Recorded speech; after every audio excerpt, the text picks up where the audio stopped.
Hello, my name is Dan Alley.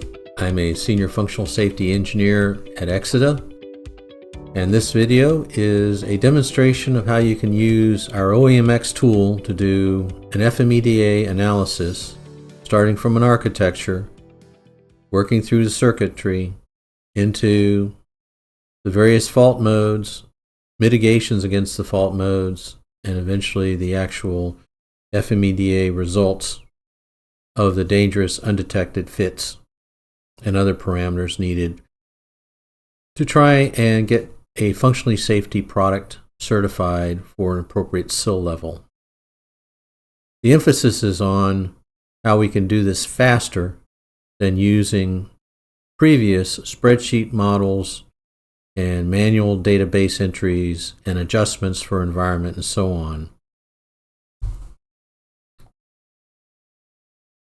ARCHx is a suite of integrated tools. They're meant for a product developer that's making a new functional safety product. It starts with the requirements, working through the architecture developments, and then into the component analysis. The outputs of the tool directly support your assessment for certification, as well as feed into what's needed for an engineering development process with requirements, specifications, test plans, traceability, as well as the output of the hardware failure rates and modes, diagnostic coverage, latent test coverage, and so on. Let's consider a power supply. In a modern logic solver or programmable controller or anything else that's using multiple processors, lots of memories, communications, and so on, there's a large quantity of power supply buses.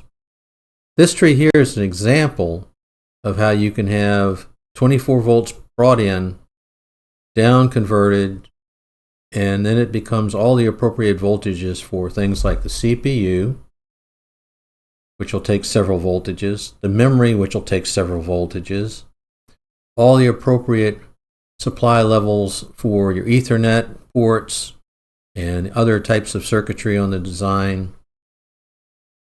They all have to come up and they all have to go down in certain sequences. They all have to have known states, and you have to have fault detection and coverage. For this example, we're going to focus just on the one at the bottom. It takes the 5 volt auxiliary supply and turns it into a 3.3 volt standby supply.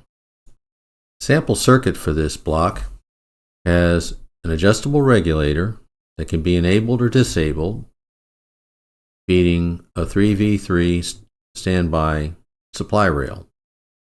That rail is also being monitored by a window comparator for undervoltage and overvoltage detection, where its output goes to the logic, where the logic can make its decision if it's going to be forcing a safe state or not, or it could be used in a self-test mode.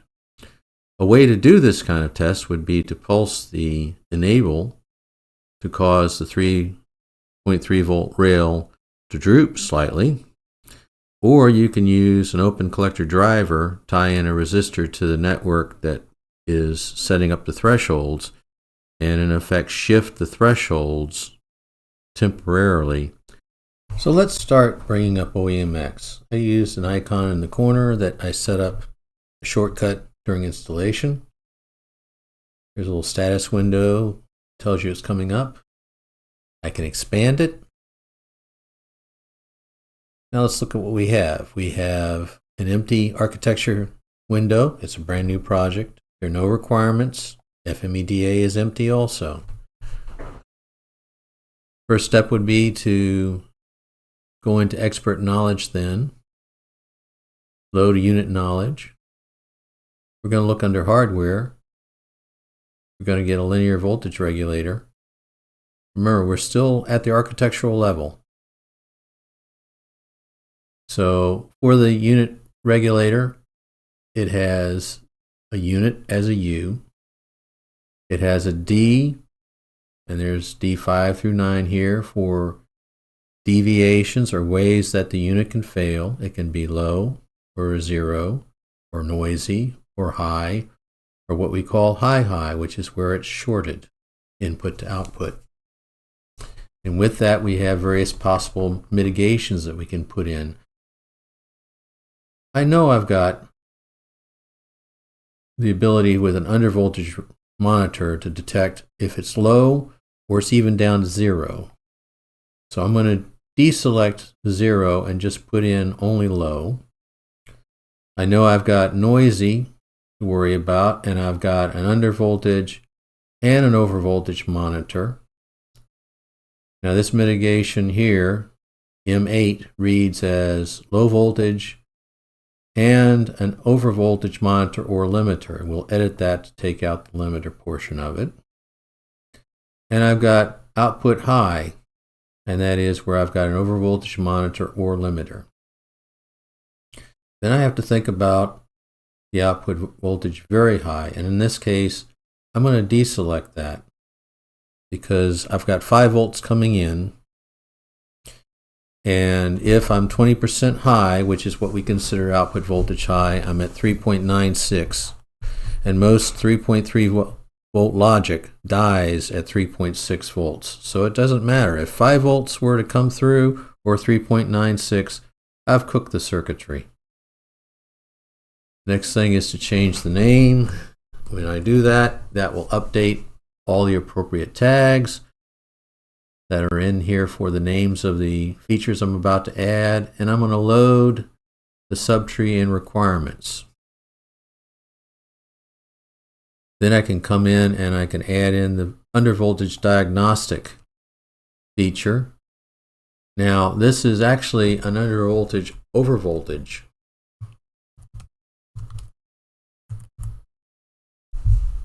And let's think about this is actually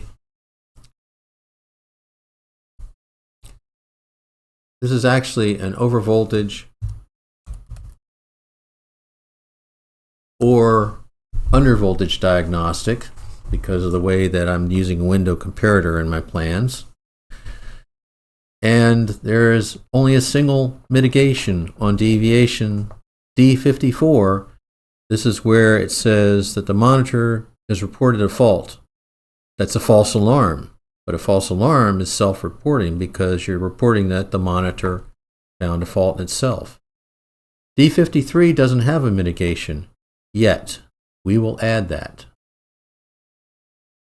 And then I can close, and now notice that the indexes have changed from where they were when they loaded it. I can re-index if I so choose under the Project tab. And now let's go in and do some editing. The LDO overvoltage monitor or limiter. It is only an overvoltage monitor. But we need to make the note, if output is too high, monitor still will work since on different supply rail. In other words, I have an independent monitor. I'm not going to do limiting, so I've edited out those words, and I'm taking out somewhere up here. Still the enunciation. I have low voltage, and low voltage is independent, and it is below the threshold required for operation, and it'll do that all the way down to 0. So I'm going to say LDO to 0 or low voltage. Now for the deviations, they're dangerous for the regulator, and all dangerous, all bad. For the monitoring circuits, diagnostic faults, because that is a diagnostic detection. If the monitor fails, it doesn't affect the safety operation, it just affects the ability to diagnose that a failure has occurred. And I'm going to add a custom mitigation. I'm going to put in a pulse test to trigger the UVOV to trip. It's a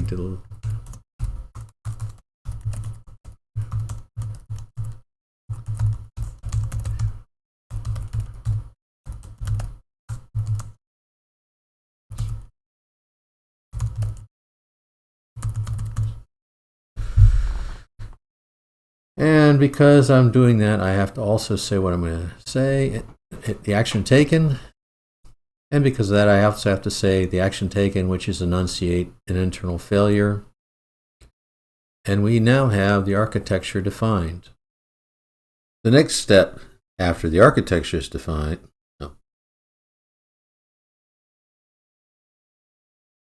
next, we'll switch over to FMEDAx down the bottom left end. And it starts out looking the same. We have the deviations, we have the mitigations, we have the units. But this is where we start to add components. Now recall that we had a little circuit with an adjustable regulator, some resistors, some caps. There was a window comparator. To select a part, first I have to select the unit it goes under. I select the voltage regulator unit. This will be the LDO that I'm adding the unit for. Note that the component designator shows up as a C0. It's the first component, index 0, because it's the first one. And it has some little symbols beside it. There's an X and there's an empty barrel. X is because I haven't defined what the function is. So I'll say adjustable regulator. You can put in whatever you wish. Some people will put in long descriptions. Some people will just say the part number. I do recommend the component designator is not going to be just the schematic reference designator. Make it text so that someone else can look at your document and your project without the schematic and they can quickly figure out why that part is there. So instead of resistor R5, say pull-up resistor on logic signal such and such. Now this is a linear regulator that we're working on. So down here in the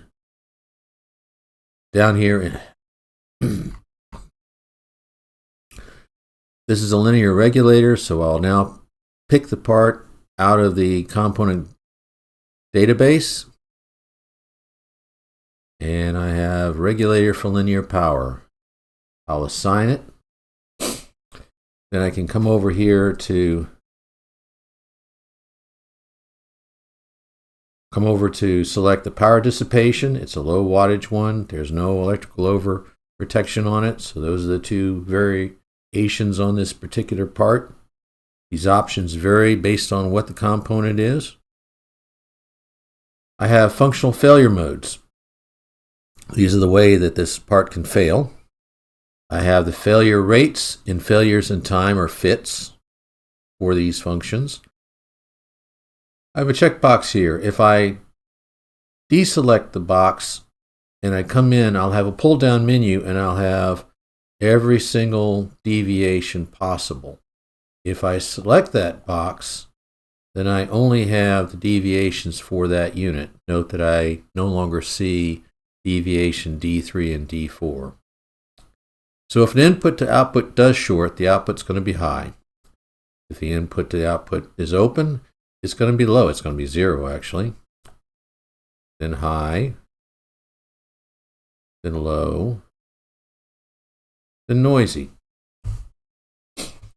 I've now aligned the functional failure modes with the deviations, which pulls in the diagnostic coverages and the types of failures. So this is where the tool will work out in its calculations for this failure. Is it a safe or dangerous failure or an enunciation failure? Is it detected or undetected?